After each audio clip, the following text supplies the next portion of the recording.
All right, I think we are good now. Let me know if you could see me all right. I don't know. I think because I left the system on for like 4 hours straight, I think I just needed to reboot everything. So, do you see me all right? We're back. We're good. Connection is solid. We ready to go? Are you ready? Goody, goody, goody, goody, goody. All right. Let's give everybody a minute to get situated. What happened was I was very busy at work, so I turned the computer on today at like 4 o'clock in the afternoon. The only thing I didn't have on was the camera, but I had everything in the background all ready to go. And I guess from just sitting idle for about 6 hours, something reset on me. So, we had to reboot it. It's all good. It's all good. Are we ready? I think we're ready to go. All right, so let's do the formal start. And my apologies to everyone for the 10-minute late start. So hang tight 1 second. Let's do the intro. Let's start it.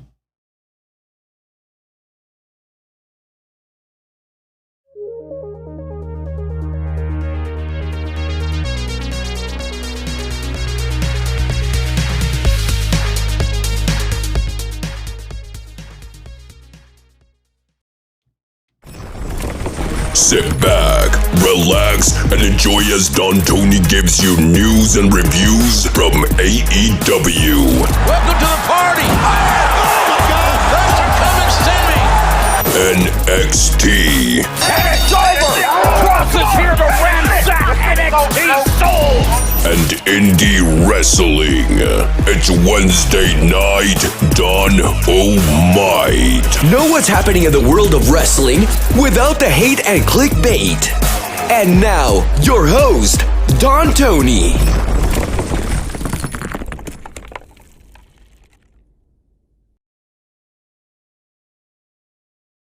All right.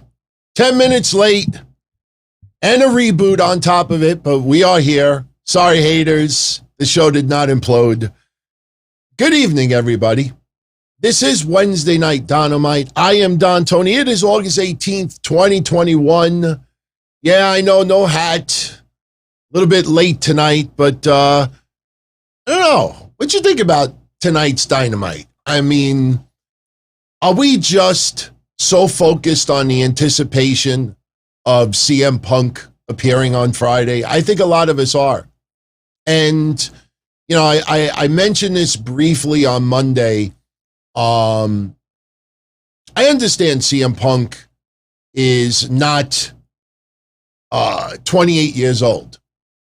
All right. But I've been a wrestling fan since 79. I was watching Raw since the first episode. I enjoyed the Monday Night Wars, the attempt by NWA TNA to recreate the Monday Night Wars, the Wednesday Night War, whether people wanted to admit it. You know what's funny about all of this? You know what's funny about that? When AEW went to Wednesdays and they were going head-to-head with NXT, there was a lot of people that there was so much unknown with AEW. So they'd be like, no, there's no war. There's no war. This is, NXT, the third-rate show of WWE, the developmental, versus AEW's prime roster. There's no war. There's no war. And then as soon as NXT moved to Tuesdays and people realized that they needed something to drag people in, suddenly Triple H blamed for the Wednesday Night War. Triple H is not I don't believe he is doing a pre-conference call to hype up TakeOver. Most of the times they do one.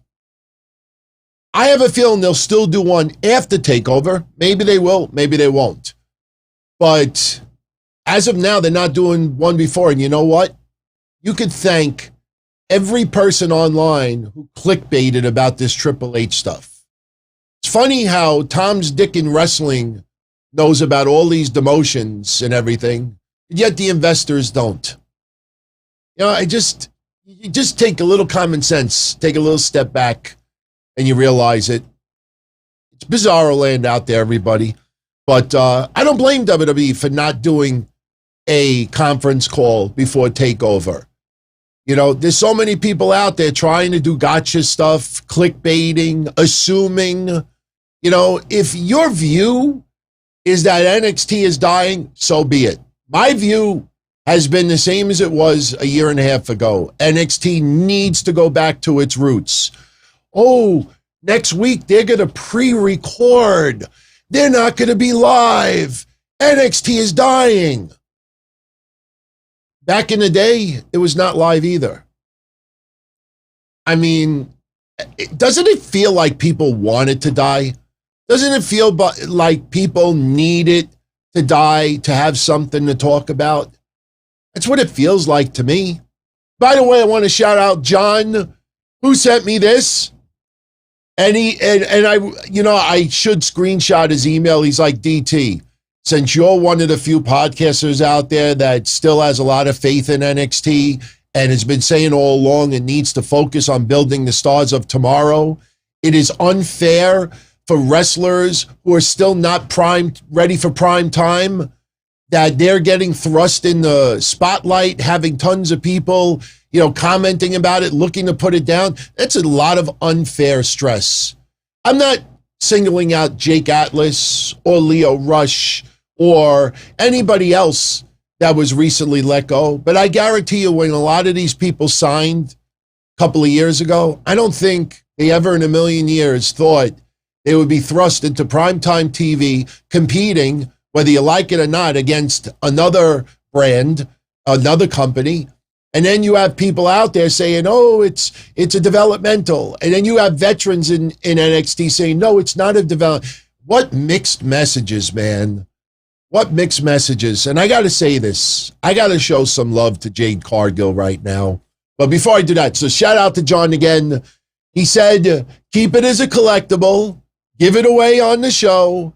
As long as you get it and you say thank you. This is from In Your House. It is autographed by everybody you see on the picture, including Ted DiBiase. It is pretty cool. So, yeah, thank you. And I got to shout out Ronnie. I showed this I did a Q&A earlier for our channel members. One of our other channel members, Ronnie, sent me this. It is from 1999. It is WWF Gummy Bears. Sealed in the package, hard as a rock. I almost opened this son of a bitch earlier and tried to eat one, even though I'm on keto. So he sent me 23, almost 24-year-old gummies. People send me gifts. I thank you all. Hey, seriously, I'm not pandering. The fact you're tuning in is a gift also for yours truly. I thank you very much. And again, I'm sorry for the little bit of technical difficulties earlier. But I got to show some love to Jade Cargill for one moment. Just let me say this, and then we'll get into Dynamite tonight. We'll talk a little bit about NXT TakeOver. That's pretty much it. Tomorrow's going to be a fun show. Q&A tomorrow is going to be a lot of fun. Jade Cargill, okay? I don't know if you watched her match on AEW Dark. What was the woman's name she faced? Oh, I wrote it down too. Katie Arquette. No relation to Rosanna. Katie Arquette. Now, a lot of people do understand that when wrestlers are coming up, and they're in like dark matches, developmental territories, they have to hone their skills. They're not going to be polished overnight. Some people take a lot longer to develop than others. I mentioned it on the Q&A earlier today that, before Brock Lesnar and Kurt Angle were on the main roster, I went to Madison Square Garden with my former Hotline buddies, Matt Zombie, Brian Damage, Keith Blackheart, Timmy Arson, God rest his soul, the ECW Zombie. And we saw Brock Lesnar and Kurt Angle in a dark match. And trust me, especially Brock Lesnar, not ready for prime time. So when you see wrestlers, that's why I've been saying for a year and a half, especially with NXT, you're in the middle of COVID. COVID is still going on with the Delta variant. A lot of these wrestlers that are not ready for primetime television, they can't even work small house shows like NXT used to do. You know, there's a lot of fans to this day that never even realized that NXT would do these mini house shows for the wrestlers that didn't make their television program. Look at Omos.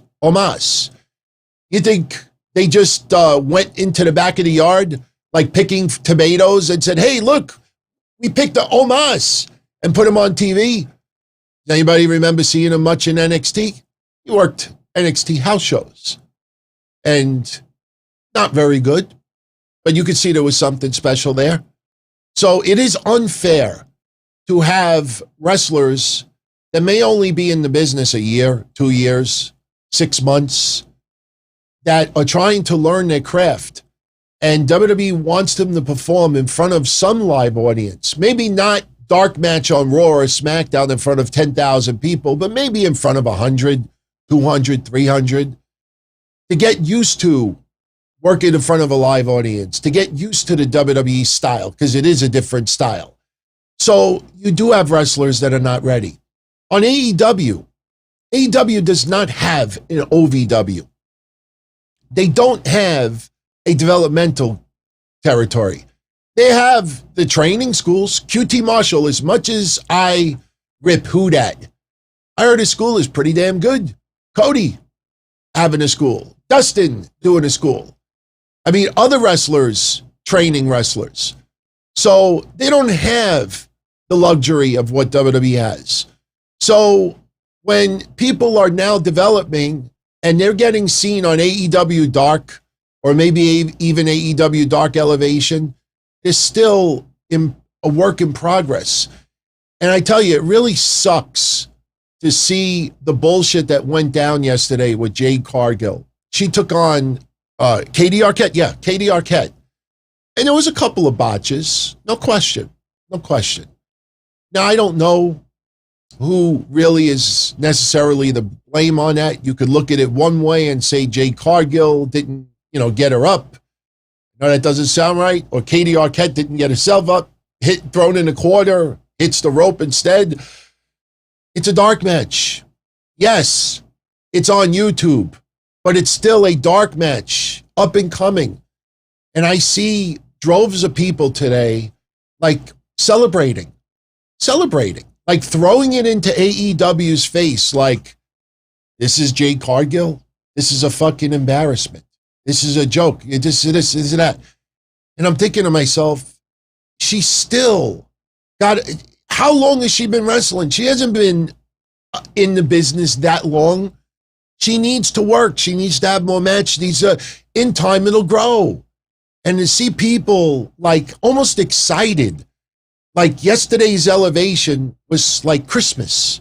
Like they ran down the stairs. Oh, what present do I open up today? Oh, look. Oh my God. It's Jade Cargill and Katie Arquette. Oh, this is the greatest gift. Man, some people are just assholes. Seriously, assholes. Flat out assholes. So anyway, enough of that. Very special today. Didn't get a chance to talk about it earlier, but we have an engagement. No, not yours truly. Yes, that's next year, late next year. But another engagement was announced, and we could celebrate it tonight. I thought this was so beautiful, and it was unexpected. And who would have ever thought, seriously, and I know everybody was talking about it tonight, Indi Hartwell proposed to Dexter Lumis. No, I know you're not talking about that one. Oh, yeah, Sammy Guevara got engaged too. No, I'm kidding. Seriously, Sammy Guevara today, before AEW Dynamite started, he proposed in the middle of the ring to his girlfriend. Is her name Pam? I think her name might be Pam. Beautiful. I thought that was really, really cool. And she said yes, obviously. So congratulations to Sammy Guevara, to the future Mr. and Mrs. Guevara. Beautiful thing. Beautiful thing. Yes, I was joking about, Indi Hartwell, Dexter Lumis. I mean, talk about a storyline suddenly on steroids. Seriously. I mean, for 2 months, it went nowhere. For 2 months, they couldn't find each other in the back of this tiny little, Capitol Wrestling Center. Now, all of a sudden, one date, engaged, and said, what's next? Next week, Indi Hartwell's going to be married. The week later, she's going to be pregnant. And then a week after that, it's going to be like Family Ties. Remember when Family Ties, they did the pregnancy thing, and then they came back for the next season, and suddenly the kid is like 9 years old. Fuck, did that happen? That storyline, rapido. And you know what? Maybe because Candice LeRae got pregnant. Congrats to the Garganos. I'll say it again. Maybe they need to go in a much different direction with this storyline. I don't know. But they're doing the engagement thing in NXT. Sure. Wow, it seems like NXT is so different. Doesn't it feel so different in the last 2-3 weeks since all is gutting? Wow. You would have thought that they would have done. Man. Let's talk about Dynamite. Oh, by the way, NXT did 654,000 viewers. Honestly, look at the results. Ilja Dragunov over Roderick Strong. A lot of people thought we were getting Roderick Strong versus 𝘗𝗧'𝘀. Didn't happen. I think that turned a lot of people off. 𝘗𝗧'𝘀 is arguably the most over wrestler in NXT. Cameron Grimes over Josh Briggs. It's not like a match you write home about. I don't even think people would be interested in that if it was a dark match. Indi Hartwell and Dexter Lumis over Robert Stone and Jessi Kamea. We already know that Robert Stone, that brand is done. It's outdated, and the progression of the storyline. Oh, how cute. They got engaged. Oh, that's going to draw ratings. Carmelo Hayes over Duke Hudson to advance to the finals. I absolutely love that. The beginning of the Breakout tournament, I said, Carmelo Hayes versus Odyssey Jones. That is your final. I am still going to stick with Carmelo Hayes winning it and Odyssey Jones jumping to the main roster. I don't know how soon, but maybe in time for the Royal Rumble. I know that's about 6-7 months away, but it gets here a lot faster than you think. MSK over Imperium, with all due respect. I have nothing against Imperium, but when we used to do quarter-hour ratings, Imperium's ratings were not very good. And MSK, is well-liked and extremely talented, but they were never a ratings killer either. And then you had the confrontation with Samoa Joe and Karrion Kross. So nothing really tore the house down. Last week was the Adam Cole, Kyle O'Reilly thing. They knew they weren't getting it this week. So we'll do predictions for TakeOver at the end of the show. It's only 5 matches. Should be very easy to do the predictions. I tell you, Dynamite tonight, fun show. I think when you dissect it, maybe the matches were decent. To me, Sammy Guevara versus Shawn Spears tore it up. Maybe a couple of 2 counts too many. When you do a 630 senton off the top rope, or you do a cutter off the top rope, I don't mean this literally, but your opponent should be dead. And, having people kick out to the crazy moves. And what's interesting? Sammy Guevara won with the GTH. Go to hell. Now it's CM Punk in there. Be interesting to see if Sammy Guevara keeps using that finisher. Did they go to that finisher to make it look more powerful since CM Punk is coming in? I don't know. I know CM Punk has got the Atacana Vice and other things. Oh. I know I've said this 100 times over the past month, but especially after tonight, this needs to happen on Friday. You know, a couple of weeks ago, Kenny Omega was wearing the Cookie Monster shirt. You know, Cookie Monster, CM Punk, Cookie Monster. Tonight, Kenny Omega is wearing a Chick Magnet shirt. CM Punk, Chick Magnet. I said this a month ago. I have repeated it every week since then, and I will repeat it again here tonight. What we need Friday is Darby Allin, and notice they didn't even mention Darby Allin pretty much for Friday. They want to troll, you know, they want to tease. They want people to, you know, by them not mentioning much, even more, you know, it gets attention. I think you got to see Darby Allin come out on Friday, loud CM Punk chants. Darby Allin wants to call out the best in the world. Cult of personality hits. Nothing on the screen.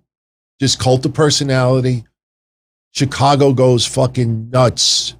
Just gets unhinged. And Kenny Omega comes out. And to CM Punk's music. And I know fans would be irate. I would even argue that you might even see debris being thrown in the ring. Kenny Omega will get nuclear heat if he comes out to CM Punk's music on Friday. Oh, Darby, you said you wanted to challenge the best in the world. The best in the world is here. Then they could actually have a match. Loud CM Punk chants throughout the match. But CM Punk does show up. And maybe CM Punk, you know, I mean, obviously, I don't think it should be for a title. You know, here's where AEW kind of shoots themselves in the foot with doing so many title matches and refusing to do disqualifications. You know, maybe you do a non-title match and CM Punk causes a distraction, maybe even assaults Kenny Omega. But that would bring nuclear heat on Kenny Omega. And the one thing that Tony Khan needs to do, he needs to do this. First of all, he's got to fix the referee problem. We've talked about that ad nauseum. You know how ridiculous it is today? You know, to see the main event with Jericho and MJF and hearing one of the commentators say, Aubrey Edwards looking for the clean break. And I'm like, yeah, and what the fuck do you think is going to happen if they don't do a clean break? For the last 2 years, that referee tonight in the match with Jurassic Express versus the Young Bucks is the quintessential example why I truly believe the number one problem in AEW is how the referees are used. Mish and I had a fabulous conversation on Patreon about this yesterday. But, you know, Aubrey Edwards ejecting, you know, Tully Blanchard, yeah, big deal. You know, these referees, there's nobody thinks that the referee is going to disqualify anyone. And I'm not trying to compare from back in the day, but one of the brilliant characteristics about a heel is to cheat behind a referee's back, but sometimes get caught. And if they get caught and get disqualified or whatever it is, it shows the referee has power. You can't let the referees look like dumb, trying not to curse on the shows as much anymore, like dumb morons. I mean, you have the referee, if you go back and watch that tonight with the Young Bucks versus Jurassic Express, you had Gallows and Anderson hitting the ring, the top of the ring. They're outside on the apron. And the referee is just like arguing with them for like a minute. And meanwhile, while this is happening, Kenny Omega comes out with a chair. He whacks Marco's stunt. He puts the chair in the ring. Christian comes down. Christian goes at it with Kenny Omega. Then the chair is used. It backfires. Jungle Boy. And all this time, the referee is trying to get Luke Gallows just climb off the apron. You know, when you do it for 5-10 seconds, it's fine. When you do it for 45 seconds, it looks like a joke. It is ridiculous. And then the best part, and I've brought this up countless times, the best part is they try to do things behind the referee's back because they're heels. But then 9 times out of 10, the referee turns around and there's still fuckery going on, and the referee just looks around like he's in a foreign country. You know, that's their number one problem. It's just a joke. It's getting comedic. Chris Jericho, think about this tonight.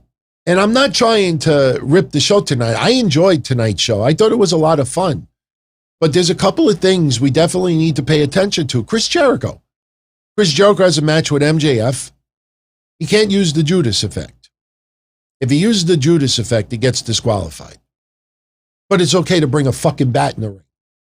Now, yes, Aubrey Edwards did not see the bat. So Jericho used the bat when Aubrey Edwards' back was turned. So if Jericho is going to use a bat while Ref Aubrey is turned around, when he went for the Judas effect, Aubrey Edwards' back was still turned around. Why did he stop? He went ahead and used the bat, but then stops. Oh, I can't do the Judas effect. Yes, you can. The referee's not looking. It's the referee issue is a big deal. It's a big deal.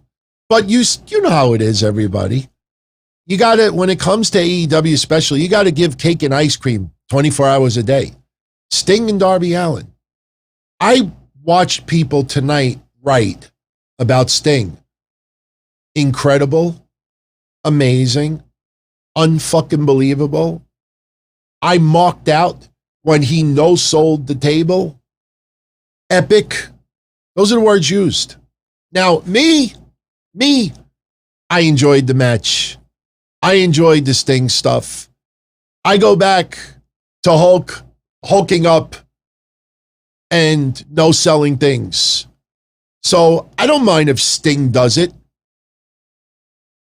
But if any other 59-year-old, 55-year-old was in a WWE ring and did great and turned around and no-sold going through a table, you would have people like, look at this bullshit. We got a 55, 60-year-old man going through a table and he no-sells it. 2.0 is dead. You would have people losing their lunch if what you saw tonight happened in WWE. Goldberg is Goldberg, right? Goldberg can still do it a little bit. He's going to put Bobby Lashley over. Now, I don't know if Goldberg is going to embarrass himself Saturday or if he's going to do a great job. But this goes down to what I always say. You like someone, it's epic, it's amazing, it's unbelievable. It's every over-the-top word. But if it's someone of the same age that could still go,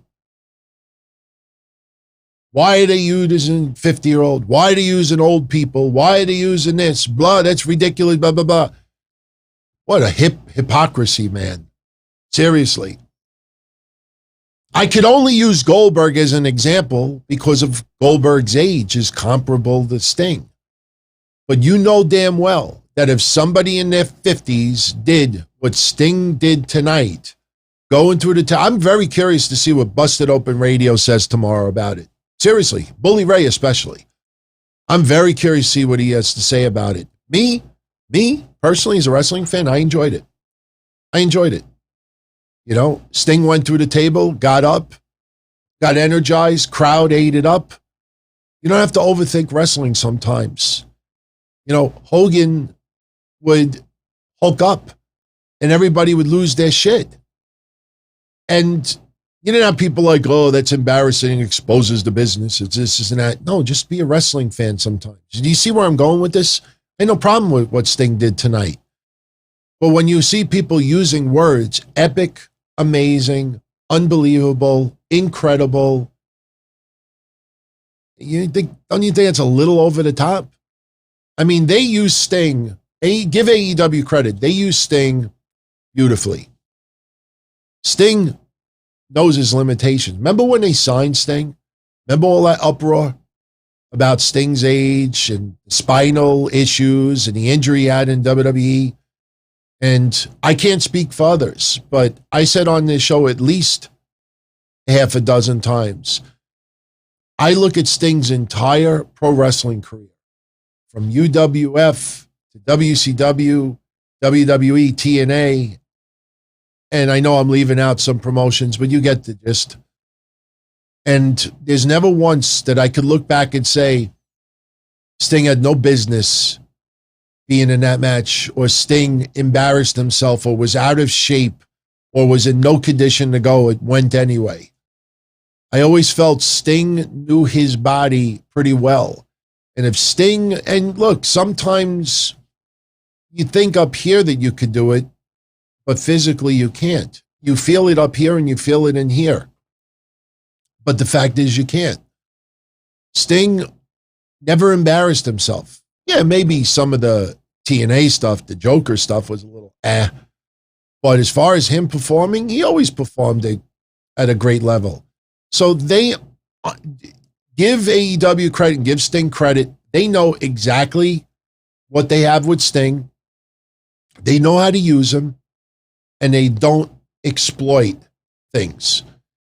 And 2.0, I don't know if anybody there is listening, but you remember last week I said, I know they've used 2.0 before in wrestling, but there's too many numbers in AEW.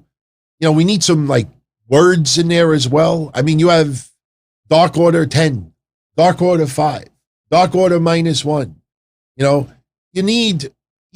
can't just have 2.0 because it almost sounds like a Dark Order member. So I noticed tonight they did this. Very, very creative. Very creative. I liked it. But let's give the former Ever-Rise credit. Last week, we all said that tonight was going to be a little bit of a comedy match. And yes, it was physical at times, no question. But Ever-Rise has something that WWE did not exploit. And that is chicken shit heels. That could also be funny about it. The former Ever-Rise 2.0, they are your quintessential tag team that you would see on indie wrestling shows that play up to the crowd, that know exactly how to do gaga and this and that. And, they Sting with the double scorpion deathlock tonight. And it was great. Now, Jim Ross said he'd never seen him do that before. I immediately thought of a match, and I know some of you did as well. And I had to look it up to see which pay-per-view it was. It was TNA Lockdown. I think 2011. It was Sting versus Rob Van Dam versus Mr. Anderson in a cage. And Sting did the double scorpion deathlock to both those guys. But I think they're great. Now, I'm very curious that AEW is going with Daniel Garcia versus Jon Moxley Friday. Very, very interesting choice. And the reason why I say that is because a lot of people are really impressed with Daniel Garcia. I still am undecided how he fits in with AEW. There's so many people on that roster, and they got 4 television shows. 2 of them are on YouTube, but those are more designed for developmental. So I still don't know where he fits in this equation when you look at all the other wrestlers on the roster. And I will continue saying what I've been saying. And look, props to Andrade for being professional and having that match with Kenny Omega. I kind of chuckled when people were reporting that at the end of the day, it was Triple A's, they were the final decision to have Andrade lose to Kenny Omega. No shit, it's their freaking promotion. It's their pay-per-view. But for AEW to even throw that out there that Kenny Omega shouldn't lose because, the going into the pay-per-view. I personally think the opposite should have happened. It should have looked like Kenny Omega was on a downward spiral, out of control. CM Punk could show up and fuck with his head as well. In fact, it would have even made more sense. Kenny Omega loses to Andrade. Andrade is now the AAA Mega Champion. He shows up on AEW with some gold around his waist or his shoulder. It gives the value of Andrade feeling a little bit more special. The storyline with Kenny Omega feels like he's on a downward spiral. He wrestles on Friday against Darby Allin in a non-title match. CM Punk shows up, causes him to lose. And Kenny Omega is just on a serious losing streak going into All Out against Christian. But no, they don't want to do that. Because at the end of the day, this is how they want them to be. Kenny Omega will get his ass kicking, no question. But they feel they can't have Kenny Omega look inferior for 3-4 weeks in a row. He's got to always be on top. I know I said it Thursday. I was surprised at how few people got upset by it. I said it on Patreon and it kind of annoyed some people. But how do you like Kenny Omega, the sports entertainer? And I'm not criticizing that. I've said it on a few other shows. Kenny Omega works his ass off behind the scenes for AEW. He's also wrestling for some other companies. Now, when people say to me, oh my God, this person's amazing. Look how many promotions they're working for. Look at how much they work. You actually go look at their match results. Oh, wrestled in Impact. And 2 weeks later, wrestled for NWA. And 2 weeks later, wrestled for AEW. And then a week later, wrestled for MLW. And then 2 weeks later, wrestled for El Paso Wrestling. You wrestle once every other week. That's not like tearing it down. But Kenny Omega has a full-time behind-the-scenes job with AEW on top of everything else. So they figured out that him being more like a sports entertainer, since AEW fans, many of them despise WWE and the sports entertainer mentality, that's what Kenny Omega is.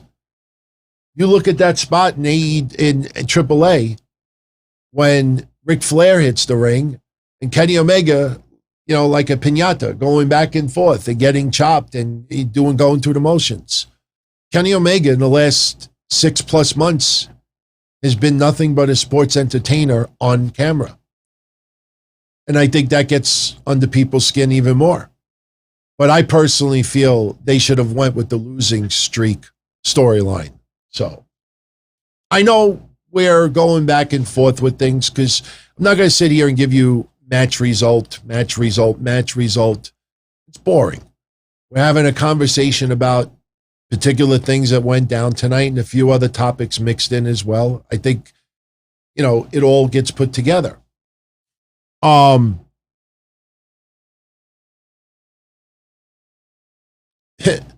Benjamin says, see, Benjamin, this is why I complain about so much garbage online.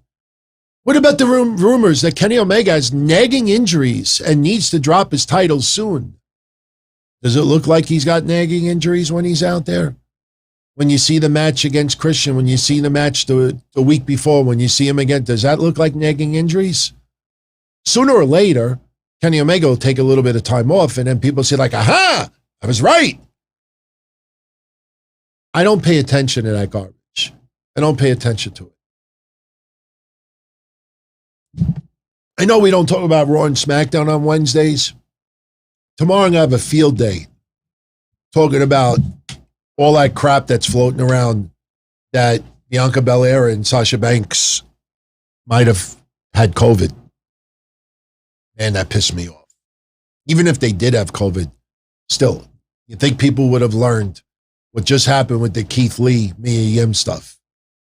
They're like heroin addicts with that crap. No, I don't buy into that stuff. I don't buy into that stuff, Benjamin.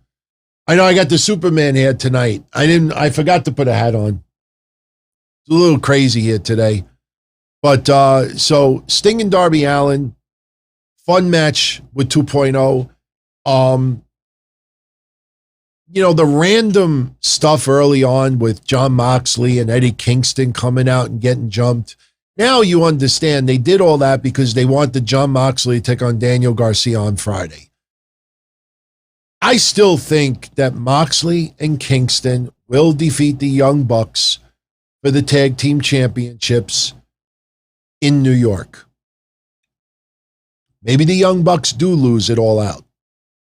I just don't feel it as of yet. Now, they announced today, and man, what a short amount of time to do this, that they're going to have a tag team eliminator tournament. And the tournament is going to feature the Varsity Blondes, the Lucha Bros, Jurassic Express, and Private Party. Those 4 teams. The winner of this eliminator tournament will take on the Young Bucks at All Out. The pay-per-view is a little more than 2 weeks away. So they literally waited 2 weeks before to try to figure out an opponent for them. Now, this, actually it's next week. Next week, the Varsity Blondes take on the Lucha Bros. I'm assuming next Friday, we'll probably see Jurassic Express versus Private Party. And then the following Dynamite, you'll have, I guess, the winners of those 2 matches face each other. I'll tell you the truth, seriously. And we mentioned it last Wednesday. I mean, you don't suddenly put the Jets behind someone because they have one incredible match. But Dante Martin, man, I mean, that's a special kind of player. And I tell you, I think the fans would really enjoy to see Private Party get the tag team title shot against the Young Bucks at All Out. I know the Lucha Bros might be the better choice, and the Lucha Bros and the Young Bucks will tear it up, but I think especially after the performance of last week, I think it'd be pretty cool to see the Private Party take on the Young Bucks at All Out. So that's who I'm rooting for. Marvin says this Friday is Jurassic Express versus Private Party. Okay. All right. That's cool with me. I still would want to see Private Party take it. So you know what? Okay.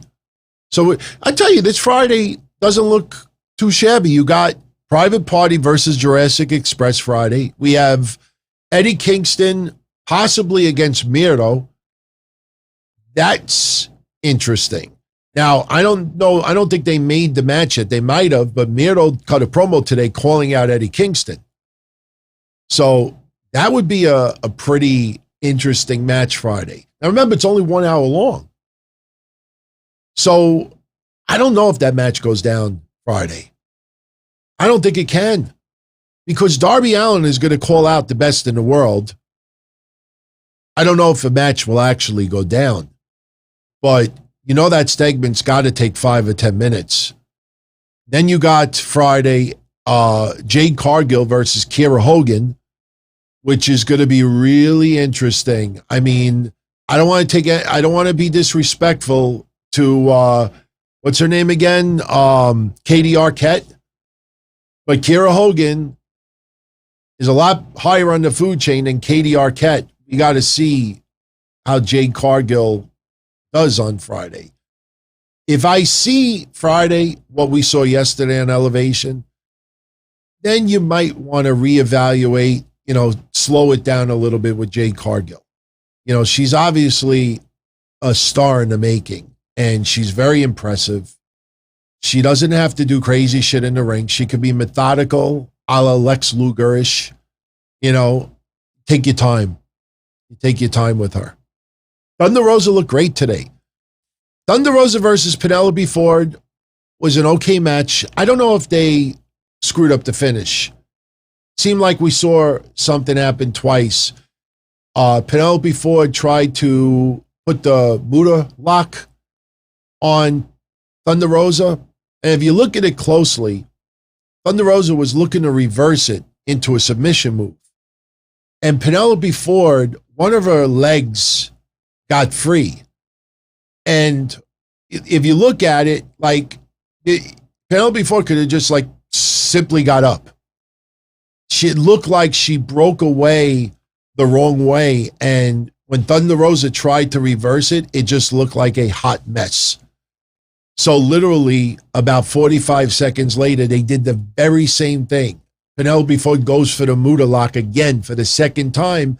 This time, Thunder Rosa is like, I got this. And she reversed it, put the submission move on, and she gets the win. You know, I'm not going to rag on Penelope Ford because Penelope Ford has improved quite a bit. So everybody has an off night. That's why, like I say, when I see some of these, and I understand why they're there.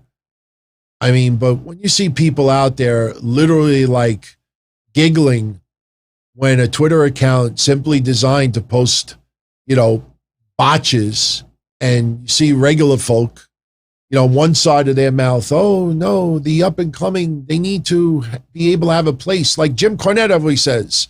Jim Cornette, oh, you have young people, they're training and they screw up or they say something, this and that, and you learn from it. But then when it's someone that they don't like, it's let's giggle at all their screw ups.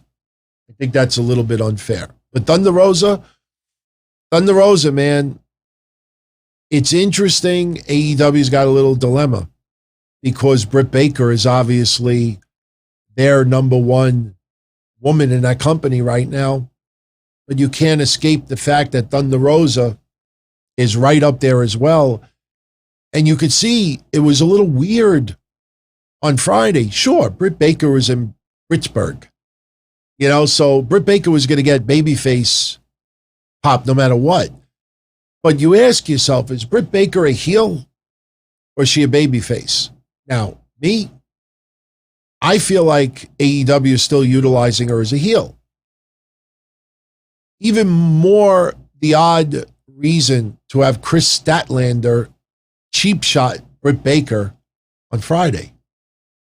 I mean, the perception was that Chris Statlander is a heel. Jamie Hayter is supposed to be a heel. I mean, the name is perfect for a heel. Hayter. So they got to tighten that up a little bit. If they want Britt Baker to be a heel, and I'm just giving my observation, you can't have Tony Schiavone. They are very close, and their relationship is very, very special. Tony Schiavone truly, truly cares about her. Don't go there. I know some of you are thinking. It's not like that. It's like a father-daughter. But if Britt Baker is going to be playing the heel, and Statlander's the babyface, and Thunder Rosa's the babyface, and other people are the babyface, you can't have Tony Schiavone with the microphone interviewing Britt Baker, and he's got a smile from ear to ear, like gushing in happiness. Like he just got a cameo video from his all-time favorite actor or actress. You know, you can't, it's mixed messages. You know, I mean, back then, Britt Baker was throwing insults to Tony Schiavone. And it worked a hell of a lot better than it works now. By the way, is it wrong to say that I want to see Malakai Black destroy Brock Anderson next week? I have nothing against Arn Anderson's son. He might be something down the line. But Malakai Black has been in that company now for how long? And they're not really using him all that much. I know what you're going to say. He just started DT, give him time. But look at Andrade. And this is what I was going to say before. Andrade is going to fight Pac at All Out September 5th. When you go into the All Out pay-per-view, realize that Andrade, leading up to that pay-per-view, has been in AEW for 3 months. And in 3 months, Andrade, El Idolo, special. I give you limos. I give you fresh food. I give you green card. I give you anything you want. I'll get your... This guy has had one match in 3 months. Idolo! It's a joke. AEW has too many people on their roster. Idolo! One match, 3 months. What's going to happen if a month from now, I mean, who is Malakai Black fighting it all out? Is Cody going to make a spectacular return next week and attack Malakai? Because remember, the following weekend is the pay-per-view. So what's going to happen? Is Cody going to show up next week? I'm not done yet. I have one foot in the grave, but the other foot is not in the grave yet. Impromptu match, all out. I'm not complaining. But please do not make the same mistake with Malakai Black that they're doing with Andrade. Because I don't care how many backstage segments they have. That guy shows up with the suits and Idolo! And he's had one match in 3 months. We're going to look back at Malakai Black if they don't start putting him in some more intense storylines. He's got to have a rematch with Cody. In my opinion, he's got to have a rematch with Cody. Because if he doesn't, you basically have had a squash match and then another squash match, which will be next week. I think Malakai Black has to almost act like it's Cody in the ring next week and just beat the effing you-know-what out of Brock Anderson and have Cody come out. Hopefully Cody is wearing something other than the Butcher's outfit. Daniel Bryan versus Malakai Black. Oh, that's creative. I wouldn't do that right away. I think that's great. But remember what failed in WWE with Aleister Black. I'm begging someone, fight me. Fight me. Remember that? I'm begging. And it's not his fault. But you look back, I mean, how many times did we joke on the shows that they're doing vignettes of him inside a hotel room? The lights are all black and I'm begging someone, show up and fight me. Well, when you're locked in your hotel room with the lights off, it's like a goof online. They're locked in their mommy's basement, as Dan Lambert said tonight. Fight me, but you have yourself locked in a hotel room. It just doesn't look right. And I don't want 2-3 months to go by and Malakai Black has had 2 squash matches and one of them is Brock Anderson. I don't know.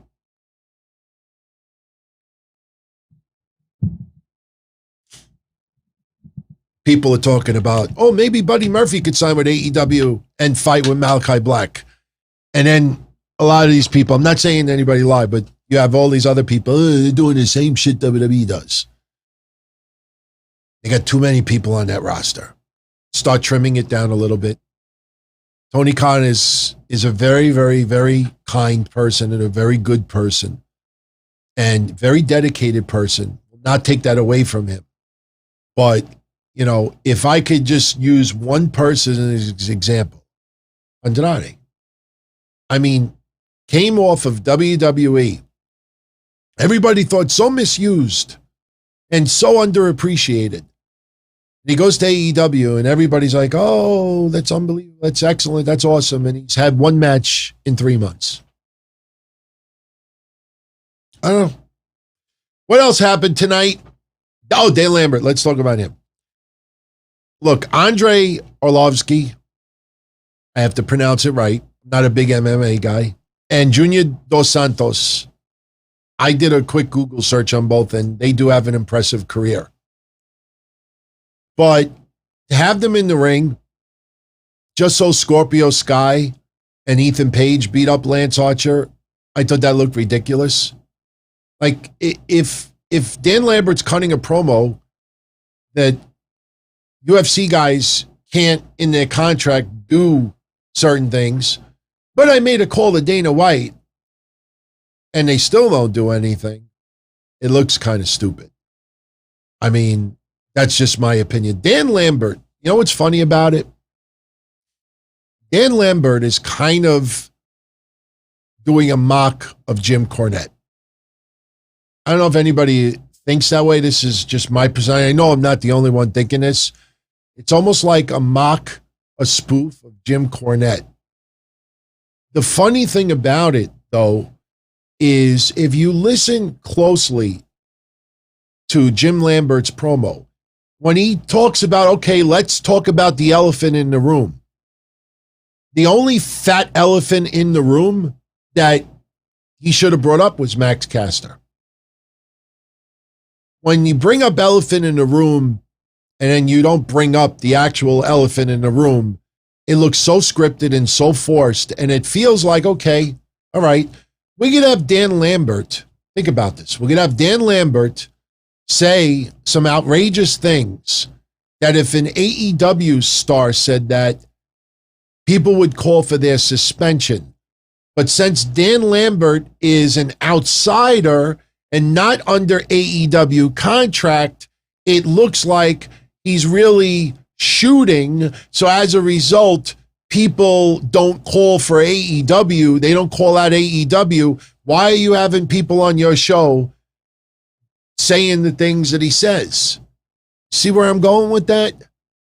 MJF says that. MJF, oh, if you're going to suspend Max Caster, why don't you suspend MJF? If another wrestler says on the roster, cancel culture, like Pac-Man, looking to chomp him up. But since Dan Lambert is not on the AEW contract, oh no, we won't go after AEW because he doesn't work for them. I mean, it was hard shoot. That's what people will do. But doesn't it feel like Dan Lambert's playing Jim Cornette? That's what it feels like to me. By the way, I know this is going to sound nuts, but we're going to start wrapping this up soon. We've already been an hour.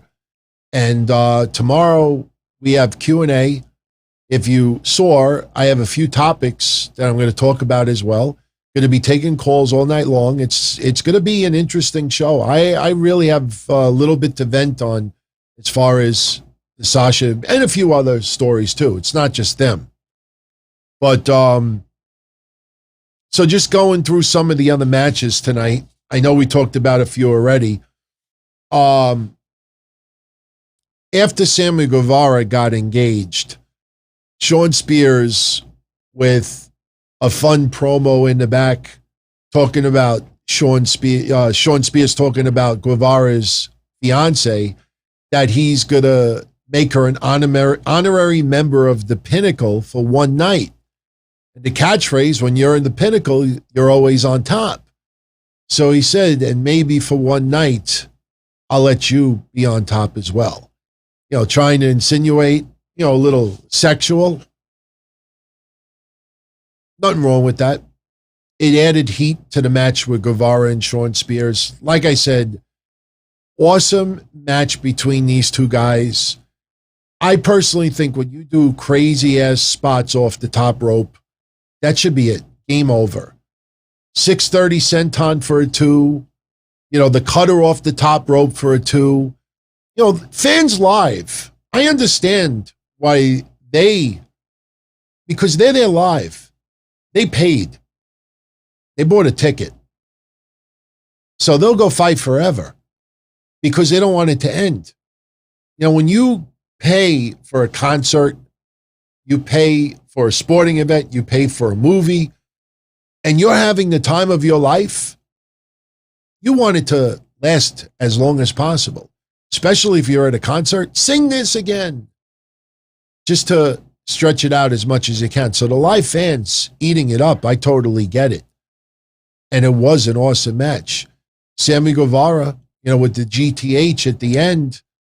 Again, very interesting. The other moves didn't kill Spears, but the GTH did. I think that is done purposely to make that move seem even more powerful, especially since CM Punk is coming in. By the way, shout out to everybody who was live. Much love. Much love. We're going to have a fun night tomorrow. Because I had to do some impromptu resets before, I didn't get a chance to do any super chats. And Wednesdays, it's usually light with that. So we really only have to get into this for now. Let me just pull this up. Shout out, I did Crazy Cruiserweight. Yeah, I did Crazy Cruiserweight. Yeah, here we go. Not going to lie, but every time I said, what was the ice cream man outside? He always thinks I'm talking about the Butcher and the Blade. Look, you know, it's careless to see some companies do some of these storylines. And Impact Wrestling, man, you know, it's funny that, and this is the perception I get. When Kenny Omega had the Impact title, you barely heard any mention of it on AEW TV. Yes, he's the AEW champion too. Very, very little mention. And Christian, because Christian is a contracted wrestler, he's not one of the founding fathers of AEW. He doesn't work in the back. And Christian has his contract with AEW, and they want to utilize him a little bit more and to give him a belt without giving him a belt. You think about it. It's like suddenly like Christian gets a lot of airtime with the Impact title. And Scott D'Amore and everybody in Impact Wrestling, like I said, you know, for them, this is the advertising they wanted. This is the advertising they wanted. Originally, they thought Tony Khan and Tony Schiavone showing up on AEW TV, then Matt Hardy in Private Party for a cup of coffee, that the AEW exposure on Impact Television was going to get them ratings. Didn't happen. In fact, more Impact Wrestling fans than not told me that they didn't like it at all. So now Impact Wrestling still wants that paid advertising. So now it's shifted to, let's put the title on somebody that is in AEW. Because AEW, you know, it's big promotion. Now, when Kenny Omega was the champion, you hardly ever heard it mentioned. Very, very little mentioned on TV.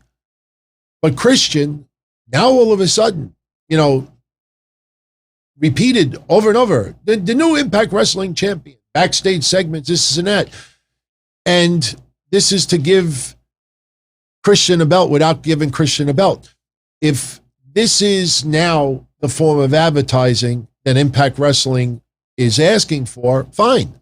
I saw the spoilers for their upcoming 2 events. Not bad. I don't know where the ratings go from here, but I'll say this. It's got to be damaging. It's got to be damaging. I don't care what anybody says. I do care, but it's got to be damaging to that Impact Wrestling roster when the 2 champions of that belt for the last 8 months are not even contracted to your company. What message does that send to Moose? What message does that send to Sami Callihan? What message does that send to anybody else who is under contract with Impact? You want to do it for a little while to stir it up, to make a major storyline? What was the payoff with Kenny Omega? Think about that. Kenny Omega was the champion for 8 months, whatever it was, 7 months. And you had all these roster members. You have our property. You have this, you have this, you have this. We want it back. Impact Wrestling all in an uproar because of Don Callis and Kenny Omega. And nobody from Impact Wrestling ended up defeating Kenny Omega. I understand Rich Swann not getting it, but when you think about the other members of the roster, somebody in Impact Wrestling, the payoff should have been somebody within Impact defeating Kenny Omega, because then it raises the value of that wrestler that they were able to beat one of the top wrestlers in the world. And guess what? Nobody on Impact Wrestling's roster defeated Kenny Omega. Christian did. And that's not to insult Christian at all. Very, very happy for the guy. What a comeback story. Beautiful. You couldn't even write that in a book. It would feel too predictable. So, anyway, Christian with a funny segment with Don Callis today. Pretty much reiterating what he said before. You are and always will be a carny piece of shit. Jericho with a promo earlier on, Jericho up, my jerk off friend down.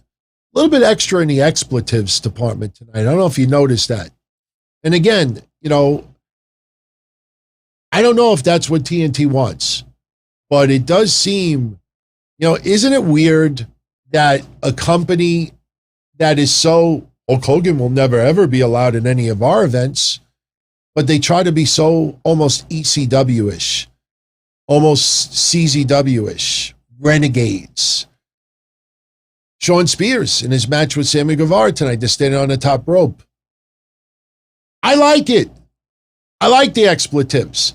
But isn't it interesting how the people who are the most outspoken on how prim and proper, give everybody a chance, pay everybody exactly the same, and do this and do that, this. And at the end of the day, we want all our wrestlers to have health coverage. And why am I doing this? And they are the ones who are the most, outspoken, hiding because it's entertainment. I enjoy it, but that's something you should pay attention to. Jurassic Express, they lose to the Young Bucks tonight. BTE trigger on Jungle Boy. Excellent match. Referee stuff killed it for me. What was funny about that match? I don't know if you picked up on it.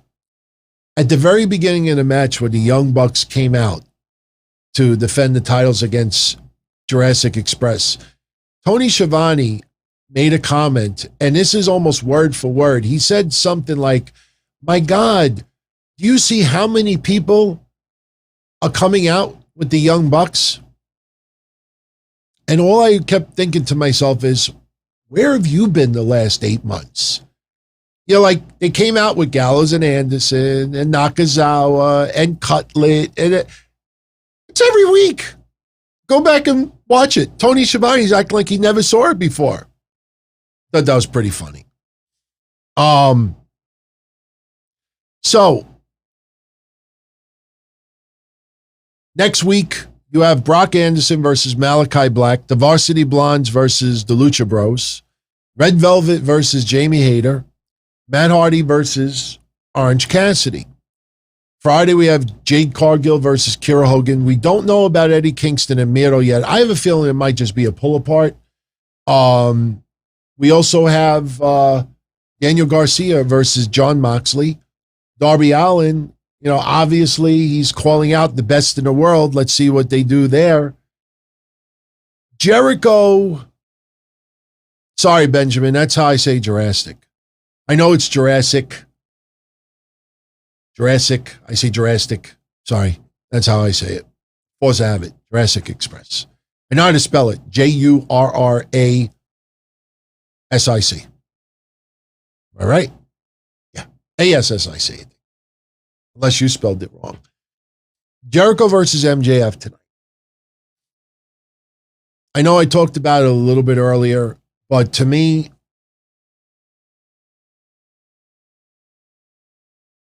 I'm not saying Jericho's retiring now. Jericho made a remark last week that as of right now, he thinks the fans won't even know when his retirement match happens. Do I think Jericho just one day is going to be like, it's time? Maybe if there's an injury, maybe if something out of the ordinary.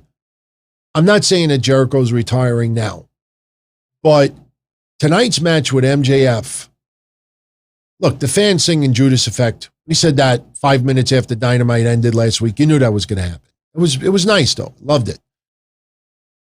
But as I said earlier, Jericho using the bat when the ref is turned, but then does not do the Judas Effect in fear of being disqualified.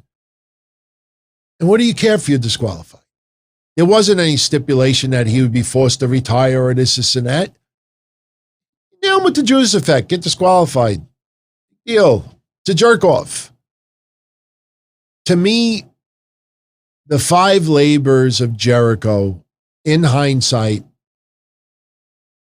unless this is leading to Jericho coming out, making making an announcement that he's going to be stepping back a little bit. Not retirement, but stepping back a little bit. I got to tell you, these 5 labors of Jericho, I think was a disappointment. I think it was a disappointment. I think it was all out of whack. I think it should have started off with a wrestling match. And if you were going to do the stuff with Nick Gage, that should have been the final labor.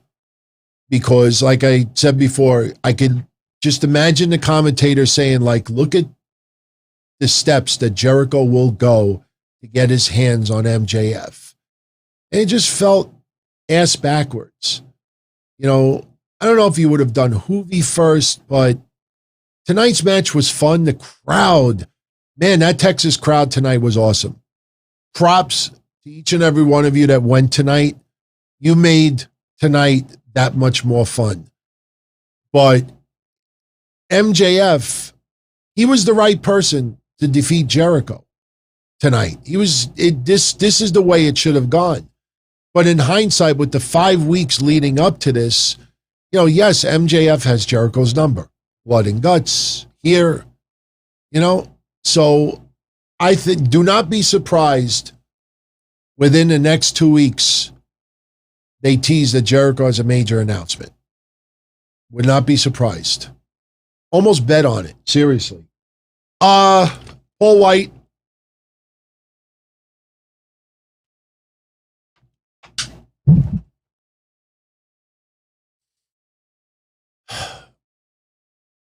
Why are we seeing 𝗗𝗧'𝘀 versus Paul White at All Out? Again, I will not take it away from 𝗗𝗧'𝘀. The guy works to the wee hours of the morning for your entertainment. I still feel that just because you work your ass off behind the scenes doesn't mean you deserve to get airtime every week on a primetime show. He does nothing for me. I truthfully believe that if it was any other big promotion with TV, if 𝗁𝗂 Marshall was not working behind the scenes as hard as he does, 𝗁𝗂 Marshall would not be hardly ever on television. There's a reason why maybe Ring of Honor might have gotten him more exposure. Paul White, it was always about having some matches here and there. They showed scars, which are legit. He has had numerous surgeries. He has dropped a lot of weight to alleviate the hip pain. I haven't lost as much weight as him, but I've said it publicly a few times in the past. One of the main reasons why I'm on the diet I am is to alleviate pain. Go next time you go to a supermarket, pick up a 5-pound bag of sugar and feel how heavy it is. And then pick another one up. Put one on each of your shoulders. And then you'll be like, oh my God, this hurts. And it's only 10 pounds. Now imagine having 40, 50 pounds of weight that is on your body. That's like holding 10 5-pound bags of sugar. That does do something to your body. So Paul White getting himself in incredible shape, it was not just for the health part of it, but it was to alleviate pain. Last week, it seemed like he was walking awfully ginger. He is going to take on 𝗁𝗂 Marshall at All Out. You know, Paul White is very well liked. He's well liked. And you know this match is only going to go a couple of minutes at most. We'll probably see interference from Solo and Camarado and whoever else. Dustin may end up getting involved. It's going to be a gaga match. So I'm not losing sleep over it. But again, this is, once again, somebody rewarding themselves. Yeah, man, I worked my ass off behind the scenes. You damn well bet. Best believe I'm putting myself on a pay-per-view.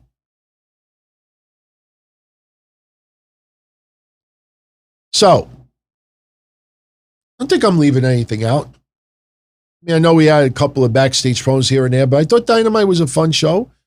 Next week, I don't know about next week. Next week, it feels like something big is missing. Yeah, let's see what happens Friday. Obviously, if CM Punk appears on Rampage Friday, he has to appear on next week's Dynamite.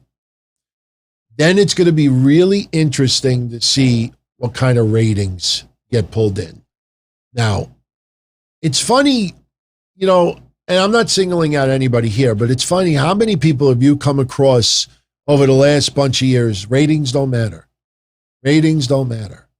Why is everybody talking about the ratings? They don't matter. Watch now with CM Punk in that company, Daniel Bryan. Every single person that doesn't like WWE, they're going to have probably tickers on their pages. What Raw's rating was, and SmackDown's rating was, and AEW Dynamite's rating was. By the way, I said last Friday that I thought AEW Rampage would get around 750,000 viewers. It was 740, so it's pretty close. I think this Friday's viewership will be even higher. That's why even more, very interesting match selection for Friday. Yes, AEW is doing the right thing to utilize that show with some of the stars they're trying to build that don't get a regular spot on Dynamite. But for the extra eyes, it's very interesting that they go with Daniel Garcia, that they go with Jade Cargill, and, you know, we'll see who else they feature on Friday. So, NXT, we have TakeOver this Sunday. You know, I want people to understand something. You know, when you hear about that they're going to tape like 1 week on Monday and then the next 2 weeks on Tuesday, understand a couple of things. Number one, we're still in COVID. And we still have this Delta variant that is going to stick around for a very long time.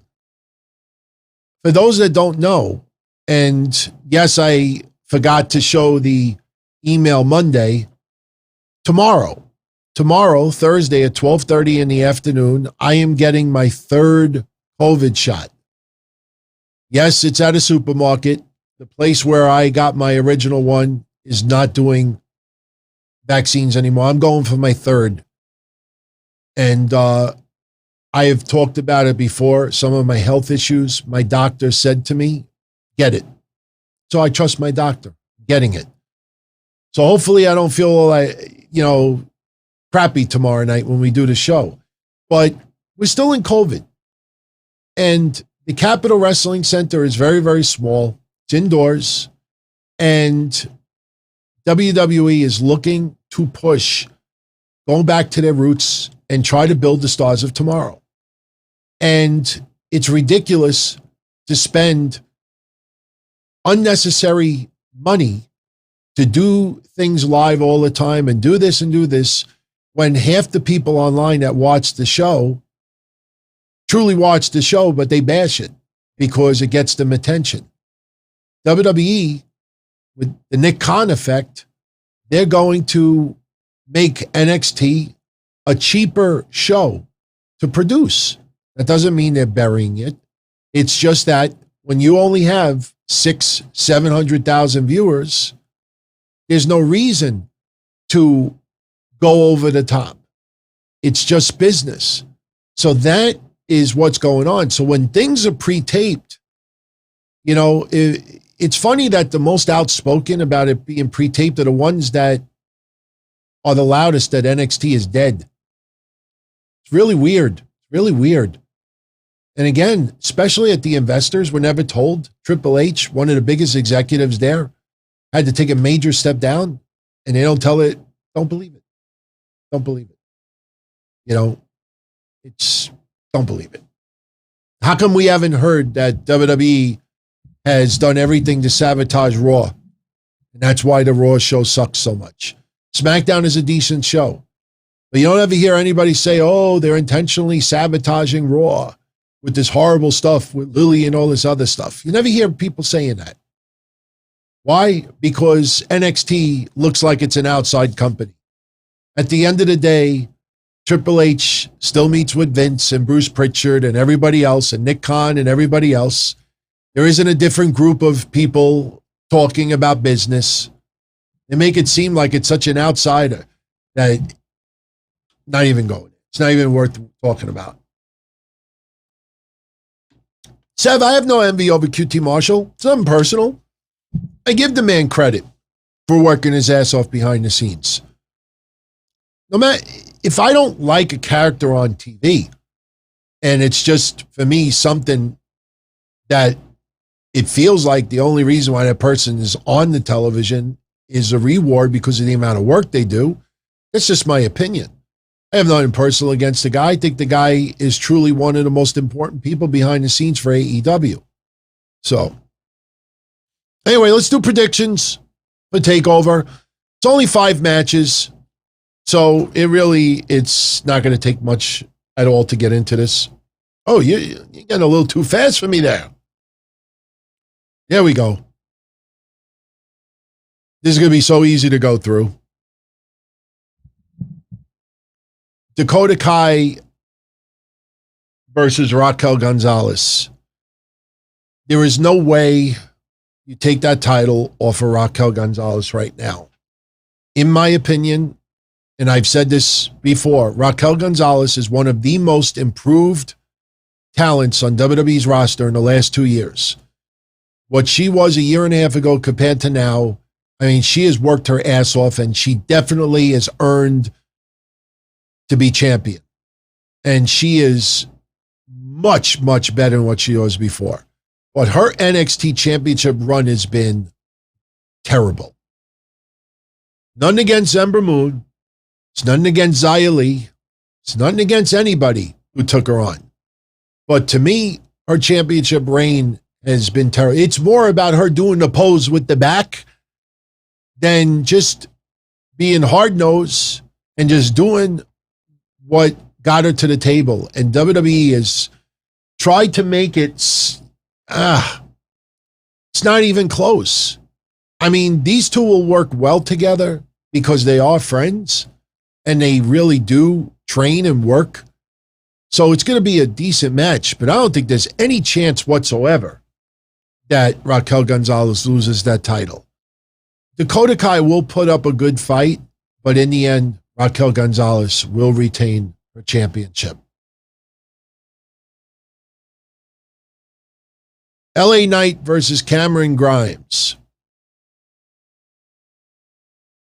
I like that they included the Ted DiBiase Butler stipulation because it does add a little suspension of disbelief.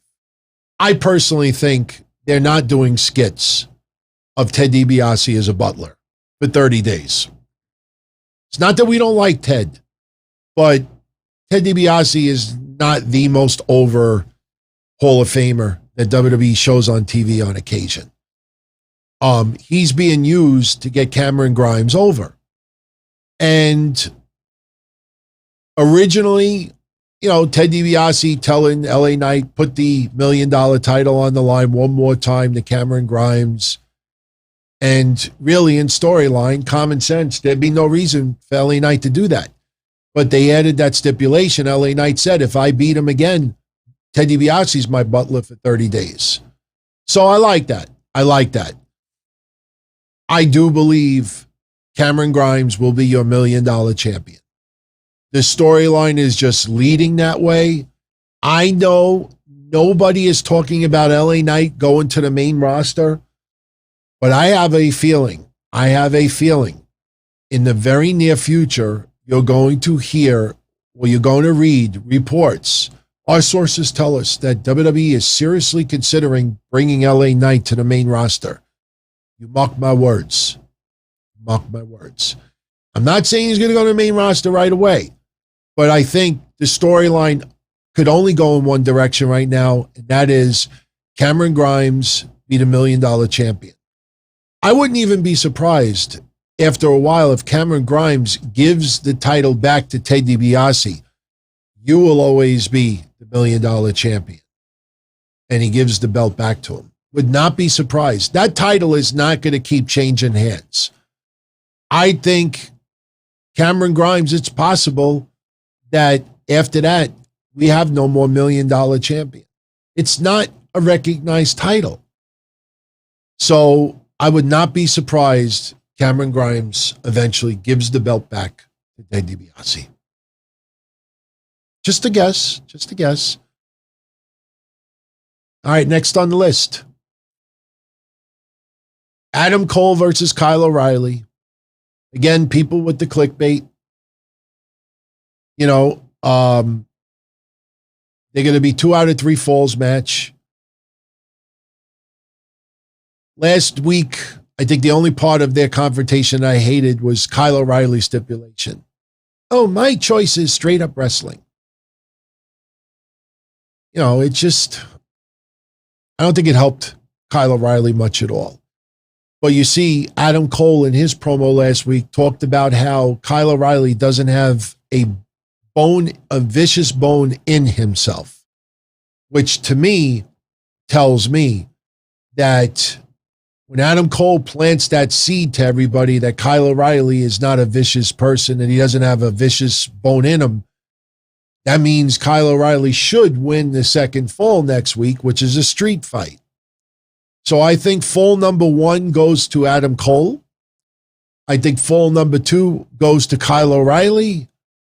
And the cage match, I mean, honestly, man, I know a lot of you think Kyle O'Reilly is going to win it. And I'm kind of with you on that. But Adam Cole, if he's staying with WWE, you cannot take away that eliteness about him. And sure, it doesn't go away after only one match. But Kyle O'Reilly, you know, won the last one.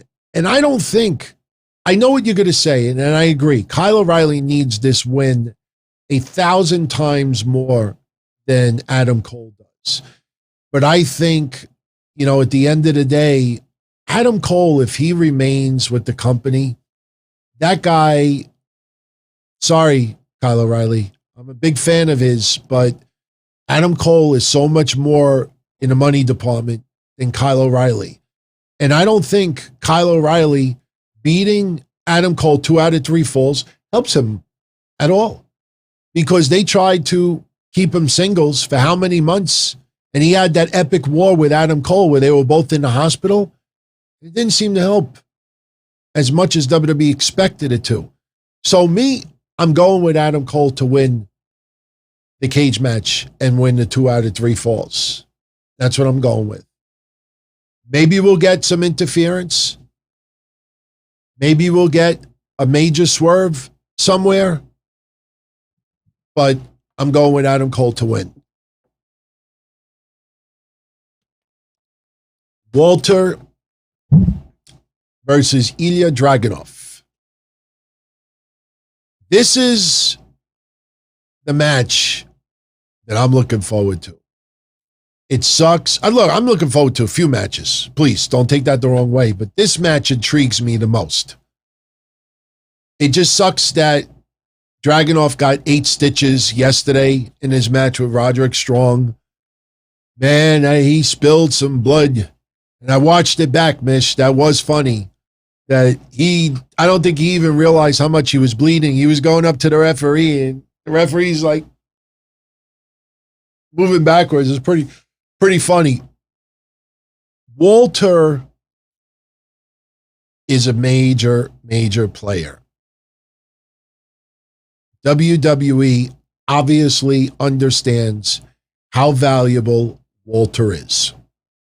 The big question is, if Walter stays in the United States for any period of time, what do you do with Walter? Put him against Karrion Kross? I don't think so. You put him on the main roster? I don't think so. It's not that he can't be on the main roster. I think he would kick ass on the main roster. It doesn't feel like WWE is planning on keeping him in the States for the foreseeable future. This almost feels like he's going to show up, have his match, almost like who took on Santos Escobar. Oh, God, I'm drawing a blank right now. Remember the NXT North American Championship? No, the Cruiserweight Championship. Remember it was title versus title? Oh, crap, I'm drawing a blank. Someone in the chat room will bail me out. He took on Santos Escobar, came all the way from the UK, had the match, and then that was it. Went all the way back. Yeah, Swerve Scott's from the UK. Okay. All right, one fall. Who is the wrestler that was also the champion, but he had to forfeit the title because of COVID? Couldn't. Jordan Devlin. Thank you very much, Marvin Austin. Jordan Devlin. And I'm only busting one fall's balls because he busted my balls. So he's good people. Jordan Devlin. Jordan Devlin, when he came here, title versus title, everybody and their mother said, oh, he ain't winning. Could he be here, have the match, and go back? That's how I feel about Walter. I don't think Walter is going to stay for an extended period of time, especially if everybody says they're gutting NXT. Why would you have him lose now? Why would you keep him here now? What, so he could take on Ashante Adonis? You know, I think Walter retains. I think Dragunov will take him to the limit. We're going to see some of those epic chops. But I think Walter retains and then goes, maybe he sticks around for a week or two, but I don't see him staying in this city. The only way I would ever think Walter would lose is if he was going to stick around in the States for the foreseeable future, and I just don't see that happening. Man, perfect world, I'd love to see Walter chop Reginald. I'd love to see Walter chop who that? I would love to see Walter chop some people online. Seriously, I brought it up before. WWE has these meet and greets. You know, you could like meet a wrestler, shake their hand, get an autograph photo. You could do a cameo. You could do a one-on-one call. I want them to do it where I could pay them money so Walter could chop somebody for me. I'd even let him chop me. Seriously. That's the only way I would take this shirt off. I would let him chop me, and it would have to be in high definition, slow motion. I want the fat deposits in my chest to go like, and just in slow motion, me going, oh man. Seriously, I would do it. For real. I will say this, even though it's kind of a lame card Sunday, John, you got to hook me up with this for TakeOver 36. I want a Walter autograph. Walter is champion for 864 days, as SRH John says. And losing that championship, yeah, he's got to go to 1,000. I mean, there's merchandise that they'll sell. There we go. SRH John, what's up to you, my brother? He's got to get to 1,000. Absolutely. 1,000 is probably by the end of the year. Because 4 months from now, 120 days would be the middle of December. So he would be close to 1,000 days right around New Year's. Right around the beginning of January. So, yeah, I'm with you. I think he retains. Another person I think retains is Karrion Kross. Yes, I heard the "Where is Scarlett" chants yesterday. I see people online. I feel so bad for Kross. The fans are trolling him about Scarlett. He is a goddamn heel. You're supposed to get under his skin. Scarlett will be back and probably be back Sunday. Some people just don't want to be wrestling fans. They weren't trolling him yesterday. He is a heel. You're supposed to get under his skin. Where is Scarlett? Where is Scarlett? I think she appears. I think she appears Sunday. I think she even gets physical and maybe wails on Samoa Joe. Maybe she gives him a cheap shot, a low blow. Maybe hits him with something loaded. Karrion Kross will retain his championship and beat Samoa Joe. Samoa Joe has not wrestled in a very long time. When he beats Joe on Sunday, everyone will then understand. And please, I'll leave you with this. Then we're going to call it, and we'll come back here tomorrow. We'll have a loaded show, take calls, talk about whatever's on your mind. But look at it like this. I do not agree with a lot of the decision-making WWE does. I don't like when champions lose non-title matches just to set up a pay-per-view match. They do it all the time with tag team champions. They do it all the time with United States and Intercontinental champions. They do it on occasion with heavyweight champions. They have someone lose to give that suspension of disbelief that somebody deserves a title shot. Damian Priest is a good example of that. You could go down the list. They've done it with Ziggler and Rude when they were the champions. They did it with the Mysterios. They've done it with others. They always do it. They've done it. Nikki Ash. They did it. On Monday, Nikki Ash, who is still yet to have a clean one-on-one pinfall victory without any clusterfuck or extra stipulation attached to it, by the way. Just saying. Everybody thought I was whacked out a month ago when I said my thumbnail, almost a superhero. Oh, no. It was almost a crowd reaction. So, getting to my point, I don't agree with a lot of WWE's decision-making, but I totally understand it.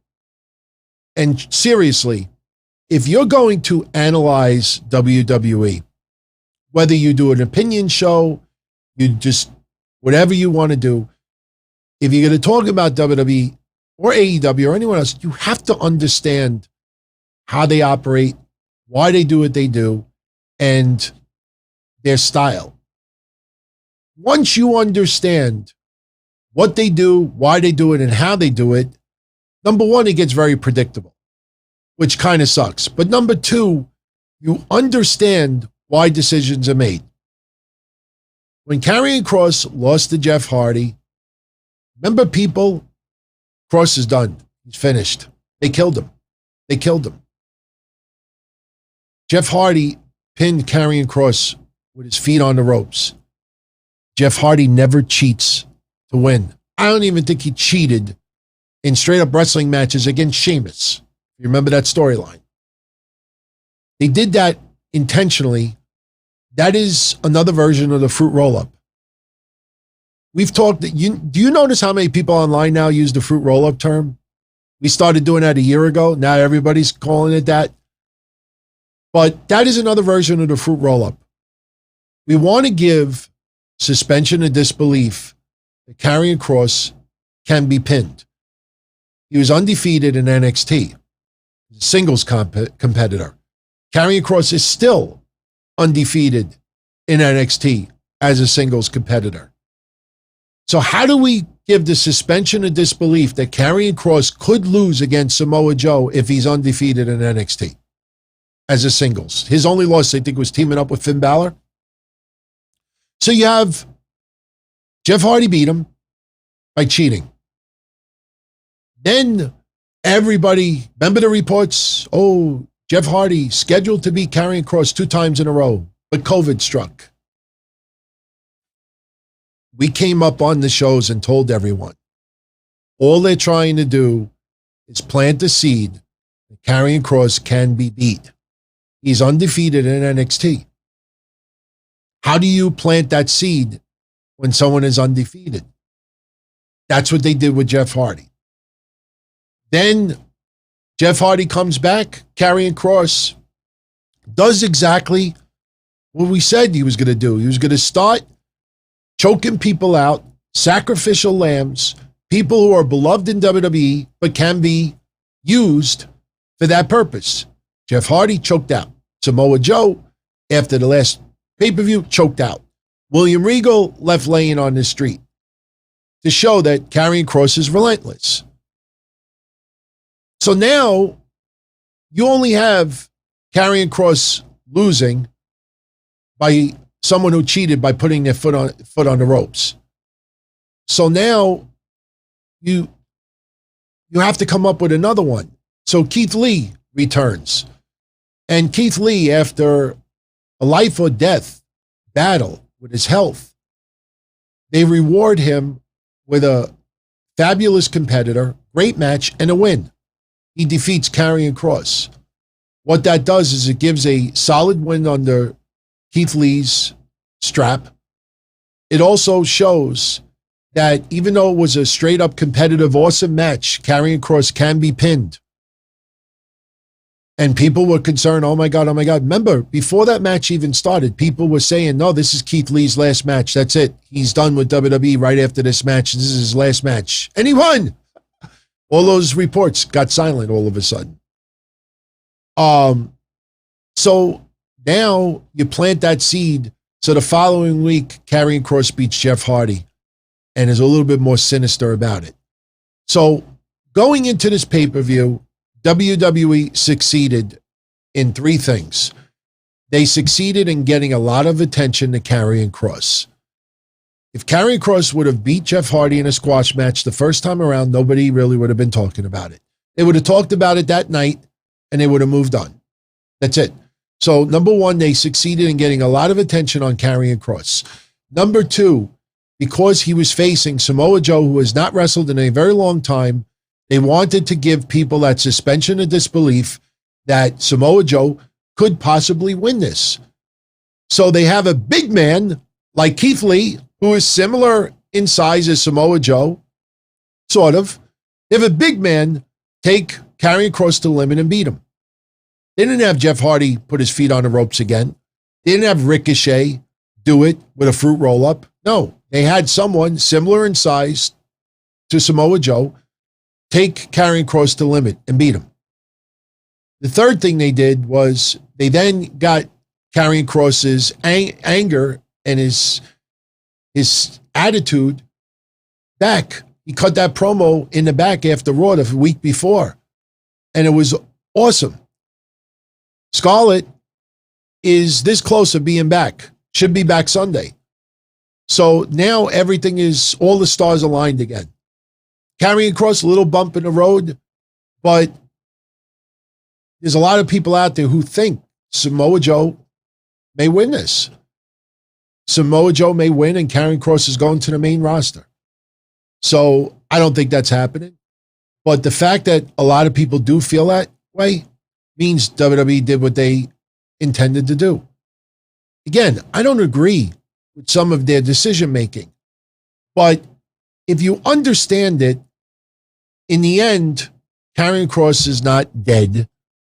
His career is not killed. It's not shattered. It's not hurt. Karrion Kross will be fine. It's weird that people who aren't even wrestlers are more upset and concerned than the wrestlers themselves. So, in the end, Karrion Kross keeps his title. He got exposure in front of 2 million fans on Raw. NXT usually does 500,000, 600,000, 700,000. So now got some extra advertising. And in the process, might have gained a few fans because people feel that WWE treated Karrion Kross like shit. In WWE's eyes, win-win-win. It's a win-win-win situation. That's why it's so important to understand why they do what they do.